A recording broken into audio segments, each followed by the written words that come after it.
Digimon World is the most aesthetically pleasing and mechanically frustrating game that I've ever played. I started this video with a simple goal: beat the game that I couldn't as a child, but after 20 hours and a feeling of sunken cost fallacy, I'm not sure if 30-year-old me can do it. If you've never played Digimon World, it's essentially an RPG adventure style game where you train, battle, and recruit Digimon to join your cause. What makes Digimon World interesting is the world building and premise that no other Digimon game has attempted in the same way since. Shortly after heading home from watching Digimon battles at the park, your own device starts going haywire before sucking you into it. Something I didn't realize 2 decades ago is that this moment will explain a lot when it comes to the gameplay itself. You eventually wake up surrounded by Digimon who welcome you to your new home before having your Digimon walk up to you that'll be your companion throughout the game.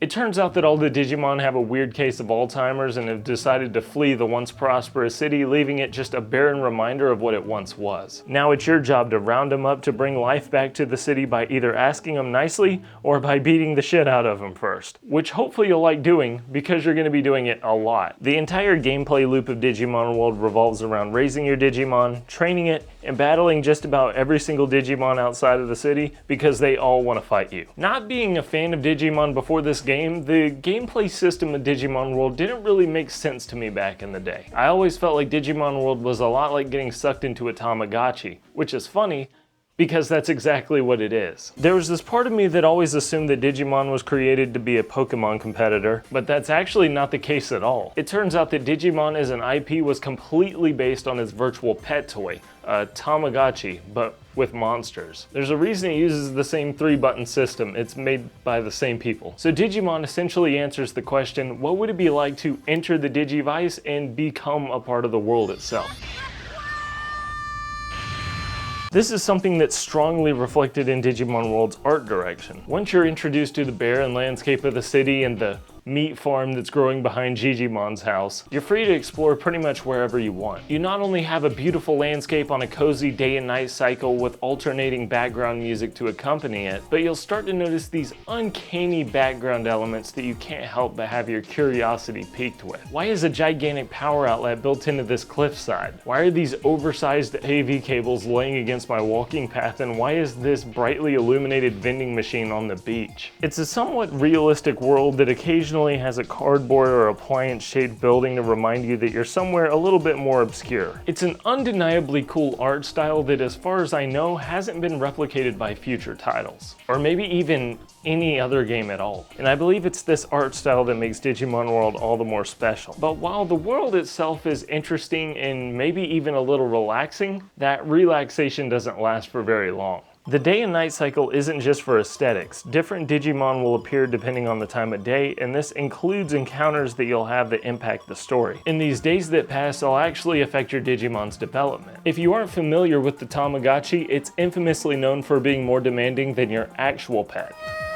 She just ate a rubber band, and she's probably gonna throw it up later. If you aren't constantly feeding and cleaning up after your virtual pet, it'll die, which is the exact experience you get in Digimon World. It's a temperamental creature that requires a lot of attention and a lot of bathroom breaks. So many bathroom breaks. If you fail to attend to each and every need of your Digimon, it's counted as a care mistake.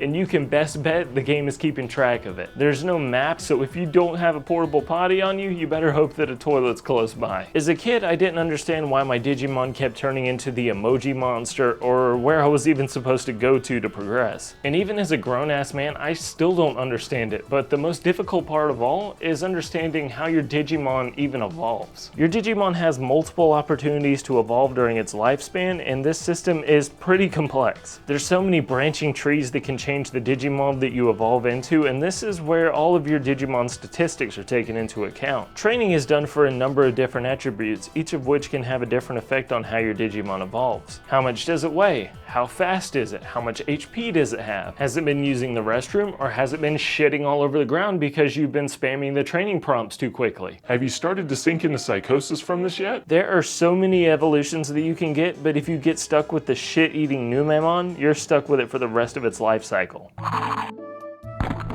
yes, there's a life cycle for your Digimon, and this can also be affected by how you've trained it. I've had Digimon that I thought were totally healthy die on me out of the blue, forcing me to start from scratch with a new egg and do the same training process all over again. So not only do you have to keep up with how you're caring for and training your Digimon, but you also have to make sure that it's not getting too old and that you aren't wasting time training it 4 minutes before its funeral. There's a little bit of a metagame to training new Digimon. Some attributes from your previous Digimon are carried over, but I'm not going to pretend like it hasn't been frustrating. On the plus side, this is a cool way to give a lot of variety to the Digimon that you can obtain, but the downside is that they die and you end up having to restart regardless. That wouldn't be so bad if you had a clear idea of how to quickly evolve them into the Digimon that you want, but the problem is that almost nothing is explained to you. You're essentially left in the dark making all of these stat changes, so you can understand how frustrating it could be being a kid with no internet. What I wasn't expecting is how frustrating it would be even with the internet. You literally have to punch these numbers into a fan-made calculator or start researching charts to figure out how any of this stuff works, which I'm not really into. But hey, once you put in all this work to train your Digimon, it's for some cool battling, right? It's okay. I'm sure there's a little bit more strategy than what my monkey brain has been putting into it, but for me it really came down to spamming attack commands while throwing HP and MP chips at my Digimon. Special announcement. Like and subscribe for more trash. On the surface, the gameplay itself in Digimon World isn't something that I'm really into. I've never been a big RPG fan, so the repetitive grinding of training and watching battles play out never really appealed to me. So why is it that I'm over 20 hours into this game doing something that I typically wouldn't enjoy? Well, it has to be the world. The environmental storytelling in Digimon World scratches an itch that other games can't. You take that empty city that you start with and watch it slowly begin to take shape as you meet characters that come to the city to open businesses. These shops will give you gameplay advantages to aid with your progression, like now having the option of paying extortionate prices for fast travel or feeding your Digimon meals that will also boost their XP. But more than just the progression, these shops serve as a visual aid of what you're working to achieve. You get to watch this city that was once nothing begin to fill with life, and it's such a satisfying reward that makes the journey feel worth it. Another cool addition are the mini games that pop up from time to time, like earning money by helping a mountain merchant run his shop or having a curling battle to convince a Digimon to come to the city. These moments are integrated in a way that make them feel organic and memorable, and in some instances you can just do them at your own pace as well. I've seen multiple gameplay videos from people that have residents in their city that I haven't even encountered yet, which simultaneously feels cool and also makes me feel like I'm playing the game wrong, which is most likely the case.